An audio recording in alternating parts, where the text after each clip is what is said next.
మనం అనుభవింతాకే దేవుడు కలెక్ట్ చేశాడు కానీ దేవునికైతే కాదు. కానీ మరి యేసుప్రభు గారు తండ్రి చిత్తాన్ని నెరవేర్చడం కోసం మరి చక్కగా మరి ఇక్కడికి ఇదే ప్రదేశంలోకి వచ్చి యేసుప్రభు గారు తండ్రికి ప్రార్థించాడు. తండ్రి చిత్తాన్ని నెరవేర్చడానికి తండ్రికి ప్రార్థించాడు యేసుప్రభు గారు. అలాగే శిష్యులు కూడా మరి దేవుని యందు చక్కగా భయభక్తులు కలిగి మరి ప్రభువుని స్తుతించడం మొదలు పెట్టారు. అంత మాత్రమే కాదు, ఆ శిష్యులు నిజంగా బలపడి రక్షణ పొంది మారుమనసు పొందిన బిడ్డలందరూ కూడా మరి శిష్యులకు లోబడ్డారు కనుక మరి 12 మంది శిష్యులు అనేకమైన ప్రాంతాలకు వెళ్ళి మరి సువార్త ప్రకటించడం మొదలుపెట్టారు. దేవునికి మహిమ కలుగును గాక. అటువంటి మనస్సు మనలో ఉందా ప్రియులరా?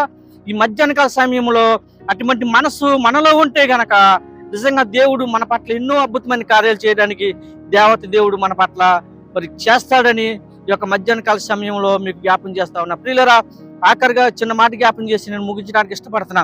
ప్రియులరా, ప్రతి ఒక్కరు కూడా మీరు చూడండి, సృష్టిని చూడండి.